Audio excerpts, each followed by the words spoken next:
¿Cómo están? Soy Paulina Astroza, nuevamente en un capítulo de la región al mundo. Recuerden que este es un programa de análisis internacional que es patrocinado y auspiciado por la Cátedra Jean Monnet de la Unión Europea y que lo encuentran en el canal de YouTube del Centro de Estudios Europeos de la Universidad de Concepción. Hoy día vamos a hablar de una institución, de un órgano principal de Naciones Unidas. Ya en una conversación anterior estuvimos con la representante de Naciones Unidas en Chile conversando lo que es la ONU en general, pero ahora vamos a hablar en particular de un órgano que no es muy conocido, como el Consejo de Seguridad o la Asamblea, pero que tiene un rol importante. Y para eso, hoy día cuento nada más ni nada menos que con nuestra embajadora en Naciones Unidas y que al mismo tiempo tuvo la presidencia del Consejo Económico y Social, el ECOSOC, del cual me estoy refiriendo. Así es que, embajadora Narváez, muchas gracias por tener la gentileza de conversar con nosotros en De la Región al Mundo. Muchas gracias, Paulina, por la cordial invitación. Siempre es un gusto poder contactarme contigo, por supuesto, con el programa específicamente que tú diriges, y tener la posibilidad además de llegar a mucha gente que no necesariamente puede estar siguiendo el día a día de lo que hace nuestra misión como país aquí ante las Naciones Unidas en Nueva York. Así es que agradezco mucho, mucho esta oportunidad. Bueno, por eso mismo, no solamente porque eres nuestra representante, es usted nuestra representante ante Naciones Unidas, sino que también porque tuvo la presidencia de este órgano. Es que primero yo quisiera que la gente conociera qué es el ECOSOC, qué es este Consejo Económico y Social, que yo ya adelantaba es un órgano principal de Naciones Unidas, pero que quisiera saber un poco más de cuál es el trabajo, cuáles son las funciones, de dónde nace y la importancia que tiene este consejo. Bueno, qué bueno que lo señalas también en tu introducción, porque en general, cuando uno escucha de Naciones Unidas, uno tiende, en general, el público, digamos, común, tiende a pensar que la ONU está muy vinculada al trabajo del Consejo de Seguridad, casi se identifica solamente con el Consejo de Seguridad, o con las agencias del sistema de las Naciones Unidas, ¿no? Porque el organigrama de las Naciones Unidas es, sin lugar a dudas, un organigrama complejo, ¿no? Pero bueno, no nos vamos a meter en el detalle porque daría para conversar un día entero, pero sí has hecho una muy buena introducción al decir que Naciones Unidas se organiza con distintas entidades u órganos principales. Uno de ellos es el Consejo Económico y Social del año 1945, así como tenemos el Consejo de Seguridad, la Asamblea General, incluso la Secretaría General se la considera un órgano principal también, o la Corte Internacional de Justicia. El Consejo Económico y Social, como lo dice su propio nombre, está a cargo de hacer seguimiento a una agenda fundamental en el ámbito internacional, que es la agenda de desarrollo en todas sus dimensiones, ¿no es cierto? En su dimensión económica, en su dimensión social y en su dimensión ambiental. Y si bien es cierto, está desde los orígenes de las Naciones Unidas, es fundamental hoy día, sobre todo hoy día en la actualidad, por el seguimiento a la implementación de la Agenda de Desarrollo Sostenible, la más conocida como Agenda 2030, que es, ¿no es cierto?, el título que todo el mundo maneja o conoce. Entonces, este organismo principal de las Naciones Unidas, que tiene un organigrama extremadamente complejo también, se preocupa a través de sus distintos segmentos y reuniones de hacer seguimiento a la implementación de la agenda, tanto a nivel regional como a nivel global. Y organiza su trabajo, como dije recién, a través de segmentos de, por un lado, de coordinación, un segmento de operaciones, un segmento de gestión y un segmento humanitario. En todos esos segmentos hay representatividad de los Estados miembros de las Naciones Unidas. Porque eso es muy importante que se comprenda. La Organización de las Naciones Unidas va a tener siempre en sus órganos principales representatividad de los Estados miembros y contrapartes técnicas, que pueden ser, por ejemplo, la constitución de las propias agencias del sistema de Naciones Unidas que se relacionan con los Estados miembros a través del Consejo Económico y Social. Es decir, cuando se escucha, por ejemplo, hablar de la UNICEF o del PNUD o de ONU Mujeres o de la OIT o del UNDP, independientemente de sus propias estructuras de gobernanza, se vinculan con los Estados miembros a través del Consejo Económico y Social. Entonces Chile tuvo la presidencia de este Consejo durante un año, porque eso es lo que dura un año, y uno puede como Estado miembro, seguramente me lo vas a preguntar más adelante, poner algunos énfasis, hacer tomar la decisión de visibilizar con mayor fuerza algunos temas del desarrollo sostenible por sobre otros, pero teniendo siempre como telón de fondo la Agenda 2030. Sí, antes de entrar a los énfasis particulares de la presidencia chilena de este Consejo, quisiera que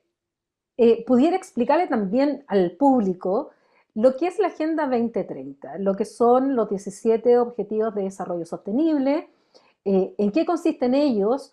porque además lo conversaba en una entrevista anterior con María José Torres, que es la representante de Naciones Unidas aquí en Chile, eh, y conversamos un poco que a nivel global hay un cierto movimiento, partidos, grupos que han tomado la Agenda 2030 como un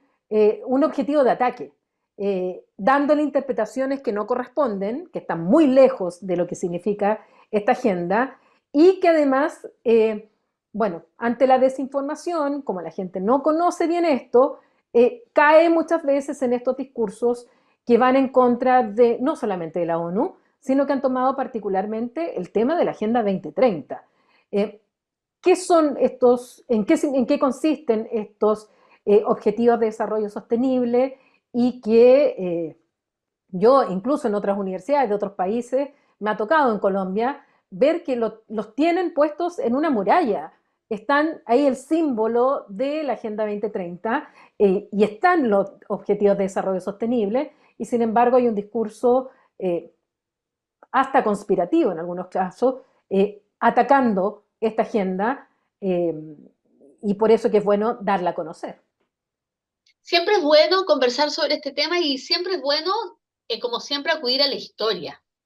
porque las cosas no nacen de la noche a la mañana ni por generación espontánea. Y en esto también quiero irme bien atrás, quiero irme incluso a la figura del diplomático chileno Hernán Santa Cruz,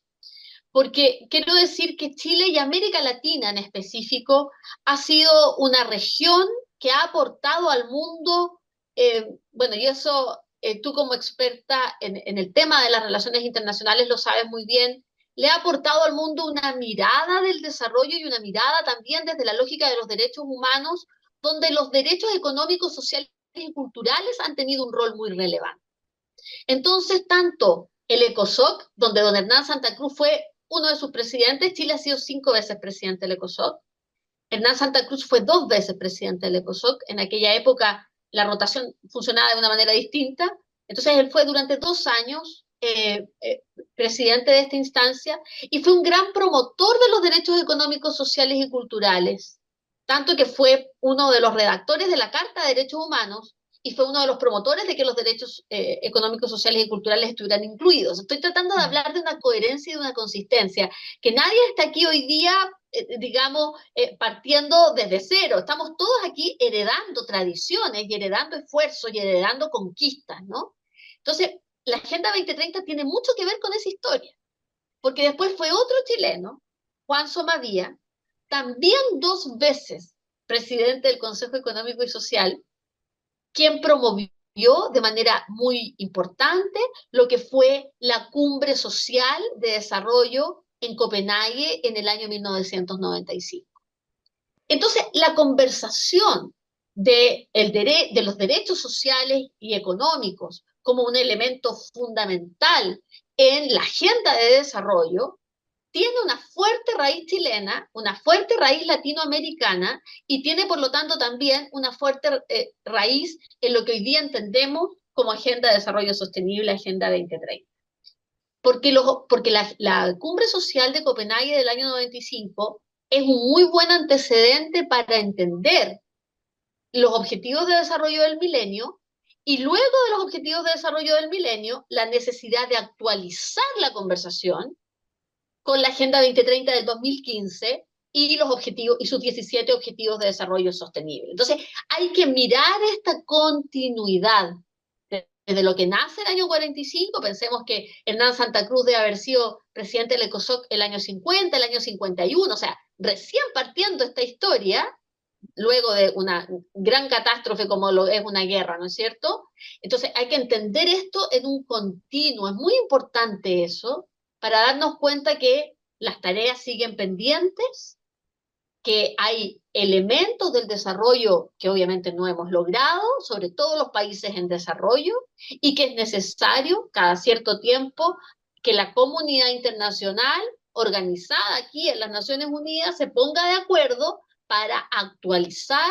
las metas y las necesidades y los desafíos que hay en materia de desarrollo sostenible. Pero es parte de una conversación histórica. Entonces la Agenda 2030 retoma todo lo que se había avanzado con los objetivos de desarrollo del milenio, actualiza la conversación y logra este gran acuerdo global del año 2015 con un énfasis, con un espíritu, con un deseo de que el mundo hacia el 2030 caminara hacia el logro del desarrollo sostenible. Eso, por supuesto, involucra estados con administraciones de distinto tipo, con sensibilidades políticas, porque voy a ir a tu comentario que tú recién hacías, con sensibilidades políticas de distinta naturaleza, y son capaces de ponerse de acuerdo. Países con miradas, digamos, gobiernos en su momento, con miradas políticas muy distintas, pero que se ponen de acuerdo en objetivos fundamentales como erradicar la pobreza, lograr el hambre cero, lograr la igualdad entre hombres y mujeres, la igualdad sustantiva entre hombres y mujeres, por supuesto, combatir el cambio climático porque es necesario salvar nuestro planeta, promover la igualdad en términos de de trabajo justo, de trabajo decente, tener instituciones sólidas que permitan el logro de todos estos otros objetivos y, por supuesto, entre todos y todas, ¿no es cierto? Porque es una mirada de multiactor, tenemos que concurrir para lograr todos estos objetivos. Es decir, nadie puede no estar de acuerdo en que necesitamos erradicar la pobreza. Entonces, la instrumentalización de algunos sectores de pensamiento, no voy a decir necesariamente partidos políticos, algunos sí, algunos no, actores políticos han querido, ¿no es cierto?, utilizar, yo no voy a atribuir los motivos que hay detrás de eso, la causa, o sea, usar la Agenda 2030 para atacarla como si fuese una idea hegemónica de imposición de una ideología. Nada más lejos que es de eso. Primero porque es una agenda, ya dije, que es donde concurren actores muy diversos a ponerse de acuerdo, estados con miradas muy distintas. Segundo, porque tiene una mirada, a diferencia de los objetivos del milenio, que tenía una mirada muy norte-sur, por decirlo de alguna manera, muy dicotómica, esta tiene una mirada integral porque asume una cosa muy clara, que si no invertimos en el desarrollo de los países en desarrollo, el impacto que eso tiene es sistémico, es global. No solo queda ese impacto en los países menos adelantados, ¿no es cierto? Sino que impacta por movimientos migratorios, por tensiones políticas, por tensiones sociales a todo el mundo. Por lo tanto, estamos todos involucrados y todos podemos aprender y todos tenemos metas que cumplir y nadie puede levantar aquí una bandera diciendo hemos conseguido tener el perfecto desarrollo porque no es así. Entonces, esa es la mirada en realidad profunda, verdadera de la Agenda 2030, tan verdadera y tan importante que todos los años en el foro político de alto nivel se hace seguimiento a la implementación de la Agenda 2030. Ese foro político de alto nivel es bajo los auspicios del Consejo Económico y Social, del ECOSOC, para que volvamos al ECOSOC, ¿no? Entonces,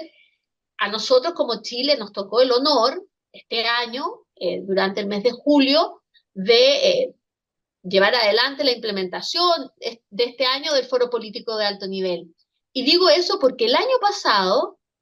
fue la cumbre de los ODS, porque también está establecido por la Asamblea General que cada 4 años no es el foro bajo los auspicios del ECOSOC, sino que es una cumbre bajo los auspicios de la Asamblea General que hace una revisión del avance de los objetivos de desarrollo sostenible. Entonces, el entramado institucional, organizacional que existe en Naciones Unidas para que se implemente la Agenda 2030 es enorme y requiere de la concurrencia de todos los Estados miembros, de una mirada multiactor, donde está el sector privado, la sociedad civil, el nivel local, vienen municipios, vienen organizaciones sociales, vienen empresarios, vienen por supuesto las autoridades gubernamentales, porque esto es ante todo un foro intergubernamental, a dar cuenta a través de los informes nacionales voluntarios cómo va la implementación de la Agenda 2030. En el caso de Chile,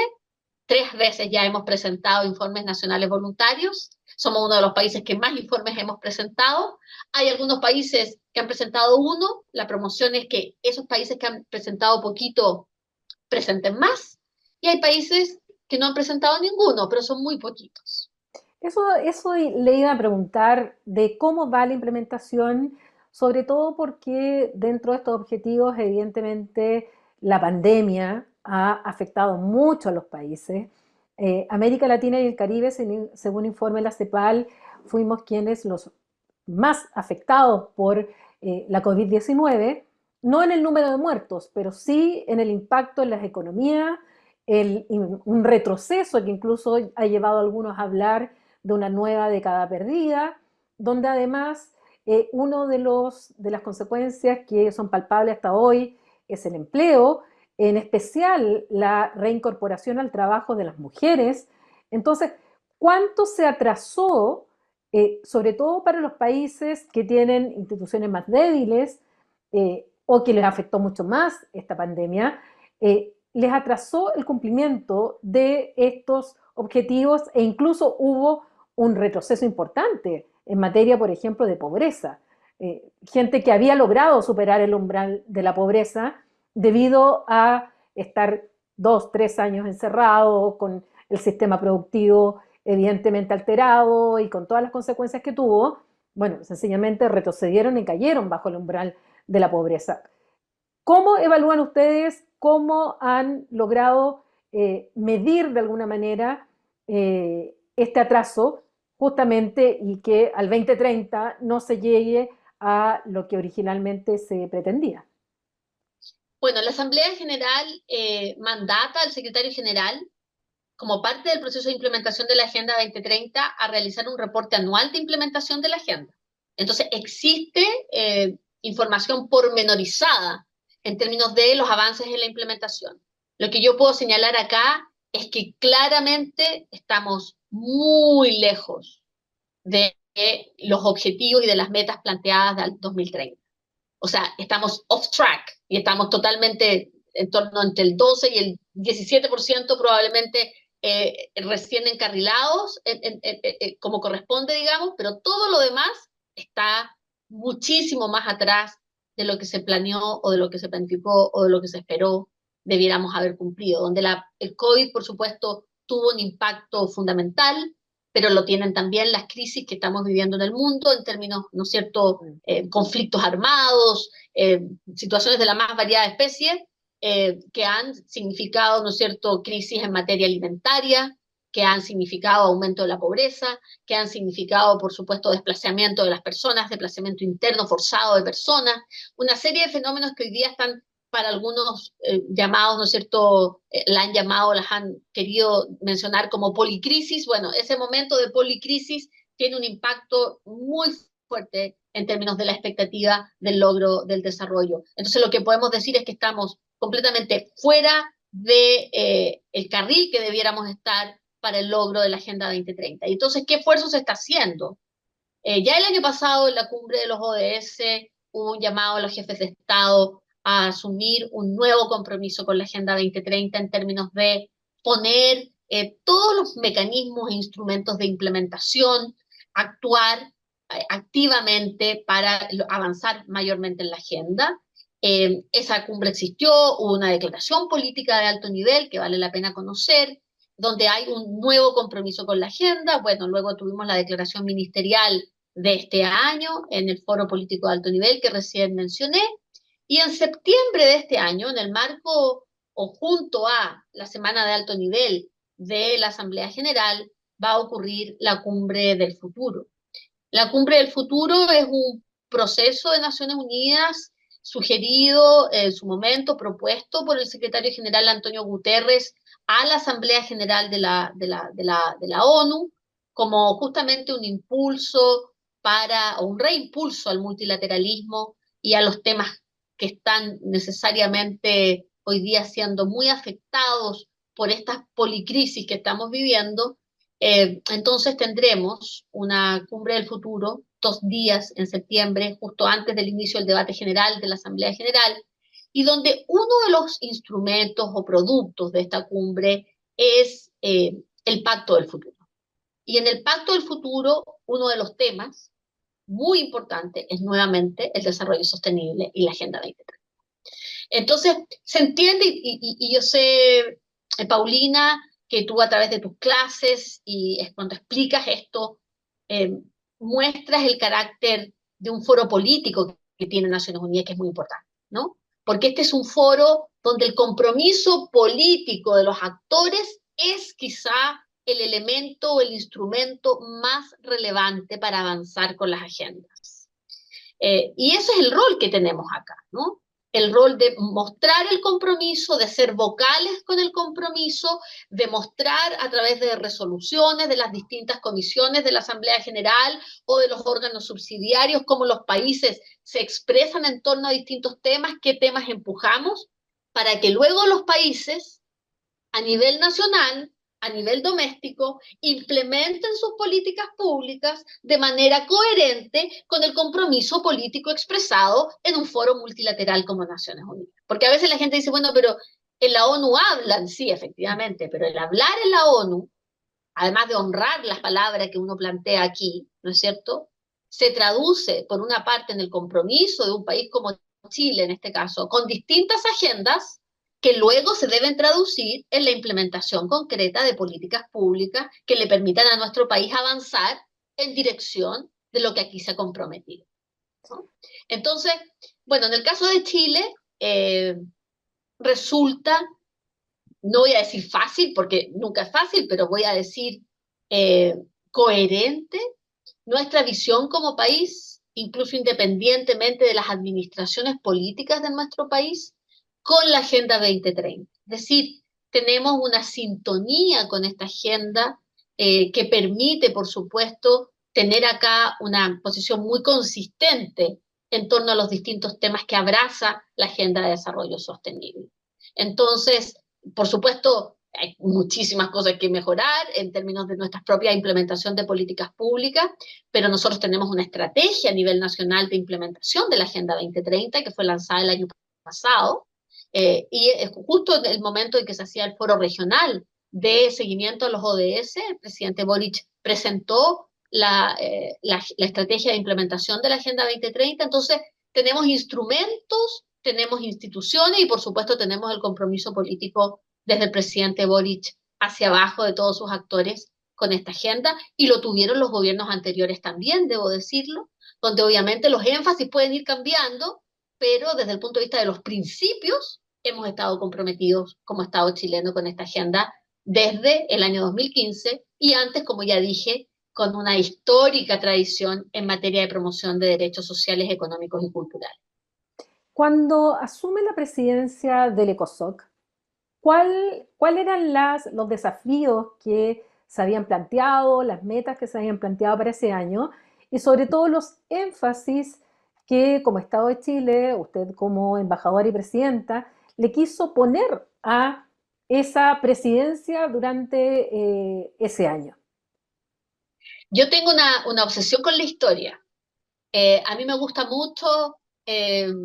traducir en el presente los esfuerzos que han hecho otros desde antes. Porque es muy bonito, voy a salir un ratito, pero voy a volver. Es muy bonito cuando uno está acá y, por ejemplo, promueve a Chile en una candidatura. Por ejemplo, nuestra candidatura al Consejo de Derechos Humanos, que fue exitosa. Y cuando tú vas promoviendo a Chile con un documento, ¿no es cierto?, de compromiso, de qué es lo que es Chile en materia de derechos humanos, etcétera, y tú te encuentras con una contraparte de un país africano que te dice, yo conocí al embajador, voy a nombrar a los que ya he nombrado, pero Juan Somavía, por ejemplo, ¿no? Y tengo la mejor impresión de Chile, o conocí a otro embajador, etcétera, ¿no? Yo siento que entonces esa candidatura no la gana uno ahora en la actualidad solamente, la gana por su historia. Entonces creo que es muy importante en materia internacional, ojalá fuera así en todos los temas de Estado, ¿no? Entender que tenemos en nuestros hombros una historia larga que cuidar y por supuesto un futuro que proyectar. Pero es muy importante entender que somos parte de esa historia. Y el ECOSOC es lo mismo. Si para mí era importante proyectar nuestra presidencia, tenía que leer qué había sido Chile en el ECOSOC. Entonces, lo primero que hice fue ir a mirar, por supuesto con mis colegas de la misión, esto no se hace sola, esto se hace en equipo, qué habíamos hecho como Chile en el ECOSOC. Y nos encontramos con la linda iniciativa de Santa Cruz de haber llevado el ECOSOC a Chile, que el Consejo sesionara en Chile. Y yo dije, yo tengo que hacer lo mismo. Tenemos que hacer lo mismo. Chile tiene que hacer ahora lo mismo porque ser 5 veces en una historia de 79 años de organización es algo bastante importante, digamos, ¿no? Entonces, movamos la conversación del ECOSOC a Chile. Una de mis prioridades fue revitalizar el ECOSOC en términos de su rol, que es muy importante, pero que frente a veces al Consejo de Seguridad queda un poquito, digamos, menos visto, menos visible. Visibilicemos el rol del ECOSOC, porque al visibilizar el ECOSOC estamos visibilizando la agenda de desarrollo que es tan importante y que estamos tan atrás. Entonces, vemos ciertos movimientos y fuimos a Chile, a Santiago, el año 2023, en enero, y tuvimos una reunión sobre el futuro del trabajo. Entonces, hacemos una práctica que fue histórica, pero hablemos del futuro y hablamos de los desafíos del trabajo decente en esta, ¿no es cierto?, importante hoy día contexto de nuevas tecnologías, agenda digital, etcétera, y tuvimos una conversación muy enriquecedora con los integrantes del ECOSOC, que son 54 miembros, no es la membresía completa, son 54 miembros que representan a los distintos grupos regionales. Estuvimos en Chile, llegaron 80, porque si bien es cierto son 54 los miembros, toda la membresía de la ONU puede acudir como observadora al ECOSOC, no hay nadie excluido. Entonces llegaron más de 80 países, 88 países estuvieron presentes en ese momento y pudimos analizar el tema del futuro del trabajo decente en 2 días de sesión, pero además en 2 días de sesión donde, a diferencia de la dinámica en Nueva York, los embajadores estuvieron sentados en la sesión, no se movieron de la sesión y pudimos analizar en profundidad un tema. Entonces ahí había un énfasis que cumplía dos cosas. Uno, hablar de un tema importante, que es el tema del trabajo, que no podemos dejarlo detrás, que también forma parte del objetivo 8 en materia de la Agenda 2030, y poder, por supuesto, hacer un poco de historia de por qué es importante llevar también a un país del sur esta conversación. Pero obviamente el ECOSOC yo me puse como objetivo, que puede ser un objetivo quizá menos práctico, pero creo que es muy importante para la agenda de desarrollo y que tuviese la visibilidad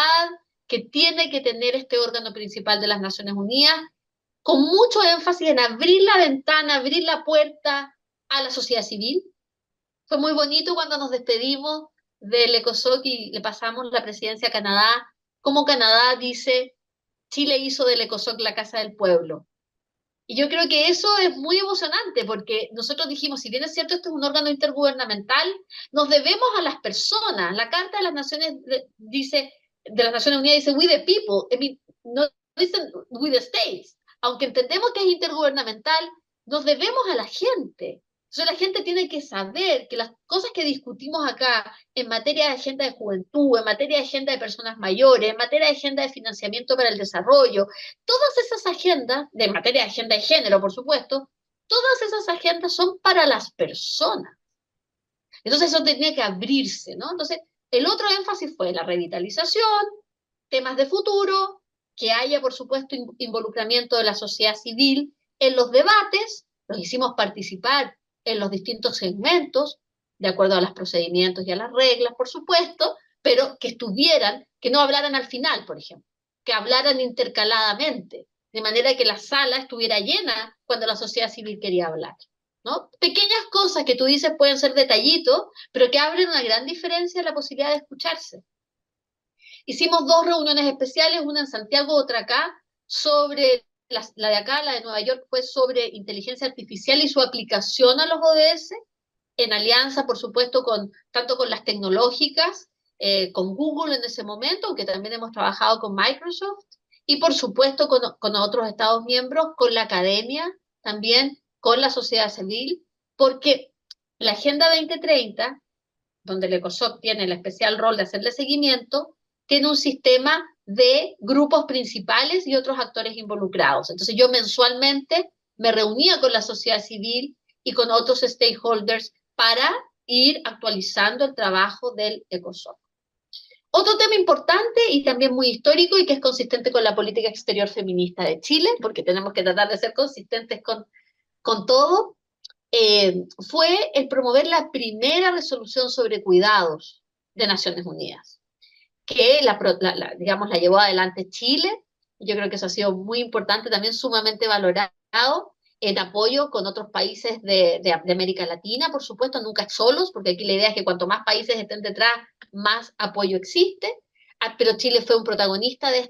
esta resolución sobre cuidados, que además responde a una tradición de América Latina, junto con CEPAL, con ONU Mujeres, también con la OIT, con el Alto Comisionado de Derechos Humanos, de instalar los sistemas nacionales de cuidados como una preocupación importante en materia de política pública, sobre todo después de lo que vimos con el COVID. Entonces, si Chile era presidente del ECOSOC, tenemos una política exterior feminista, una de las maneras de mostrar que nuestra prioridad también tiene que ver con la agenda de igualdad sustantiva es entonces promovamos una resolución sobre cuidados. Entonces, ese fue otro importante énfasis.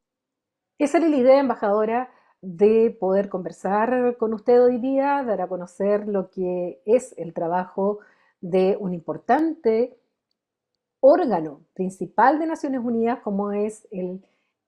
Consejo Económico y Social, porque en la prensa normalmente escuchamos más del Consejo de Seguridad y de la Asamblea General, y era importante que se supiera por el público que más allá de estos dos órganos que son muy importantes, existe toda esa otra gran familia con las agencias, las instituciones y los otros consejos, más la Secretaría General y la Corte Internacional de Justicia, como órganos de esta organización internacional intergubernamental. También era importante que el público conociera lo que ha significado su presidencia, la presidencia de Chile, en este año que ya terminó, y que ver cuáles fueron los desafíos, cuáles fueron los logros y cuánto queda aún por trabajar por esa Agenda 2030. Así es que le agradezco muchísimo por la gentileza que siempre ha tenido con el Centro de Estudios Europeos de la Universidad de Concepción y particularmente conmigo. Así es que muchas gracias. Y ustedes saben que cada semana tenemos 1 o 2 capítulos en el canal de YouTube del Centro de Estudios Europeos de la Universidad de Concepción, donde entrevistamos a distintos especialistas, actores, a la gente que trabaja en temas internacionales y en el cual nos importa mucho su mirada de lo que está pasando en el mundo. Nos vemos en un próximo capítulo. Hasta muy pronto.